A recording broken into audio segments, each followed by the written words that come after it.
Sachin. Sachin. Chips. Thank you.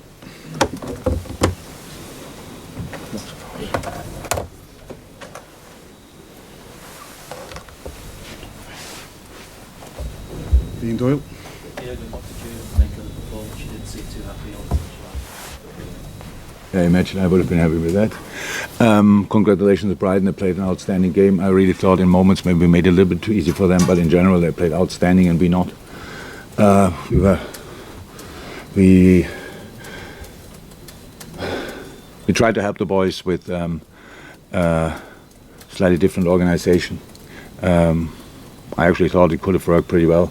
We had moments where it worked well, where we put them under pressure, but in all situations when we won the ball, we lose the balls in a moment much too easy. That's the main problem. So it means we never get this something going. So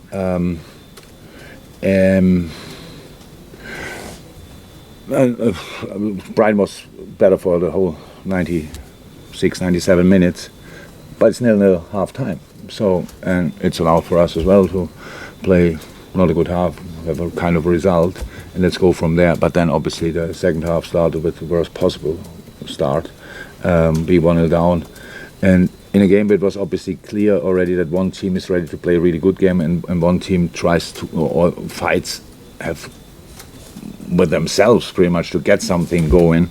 That's the worst possible start, and that's what everybody saw then.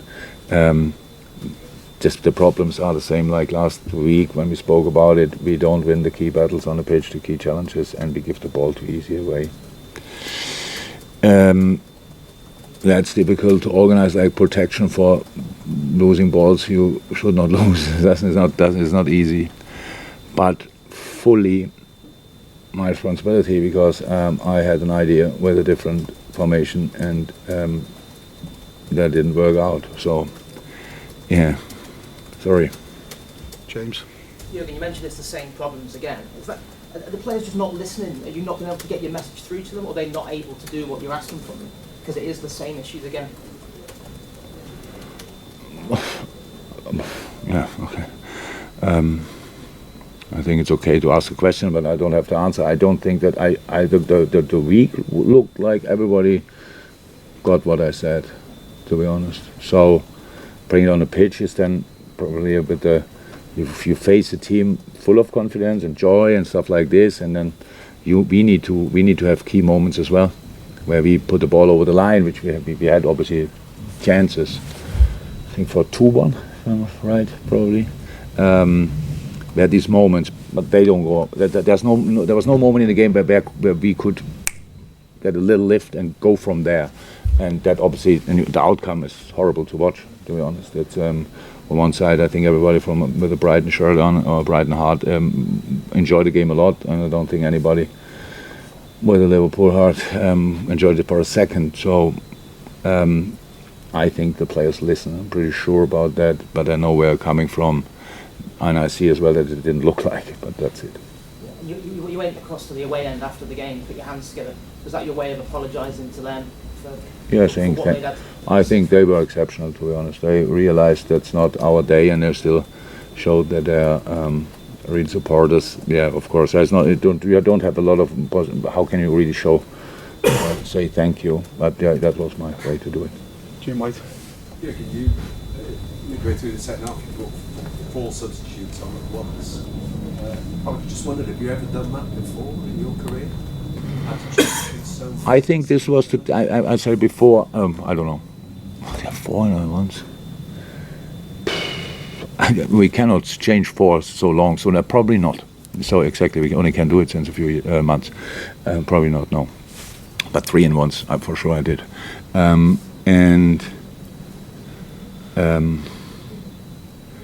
Yeah, just fresh legs. Not getting injured, we have these situations today, you saw it. We are a team, we don't foul usually, like harsh or whatever, but we got yellow cards, and you could see frustration was involved in that, and we had 2 yellow cards, we thought, okay, come on, we don't make it worse with getting a red and stuff like this, so and it was clear.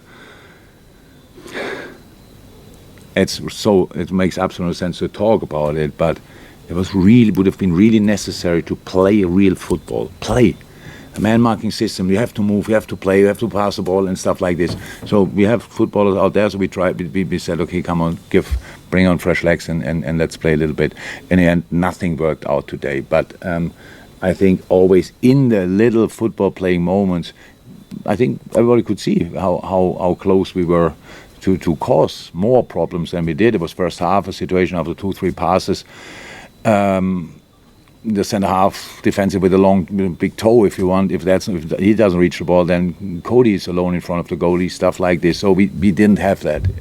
I don't expect anybody to remember good situations from our game. What I remember is 1-1 situations, Brighton going on the goalie or going on the centre half. So that was the story of the game, and that's why when you lose the balls in moments where it cannot be really protected, that's why it looks we stand on 2 feet and it just passes us full throttle speed. I have nothing good to say about this game. Neil Jones. Yeah, and throughout your time at Liverpool and throughout your career, you've spoken about fight and energy and challenges. Does that make it harder for you to accept that the problem with your team at the moment, in your words, is you're not winning challenges, you're not competing the way you would want them to? Yeah, of course, it's something I don't like, but it's not that I think you don't win challenges. It's my job to organize the situation like that the boys arrive in a challenge in a situation where they can have challenges. And yes, then of course I said last week I cannot win a challenge for them. That's true, but it's my job to organize it that they arrive there in the right moment. It's my job to make the right lineup, all these things, to set up the right tactics. All these. There's a lot of things, and I had really nice moments doing that. I'm not sure if it's still because the game it's only a few minutes ago, but I can't remember a worse game. I honestly can't. And I mean not only Liverpool, I can't remember. And that's my responsibility. So, and yeah, that makes it really a low point for the moment, clear. Gents, we have a lot of people asking. We're not going to get through everyone, so I'll give the last 2 on the front to the gentleman here.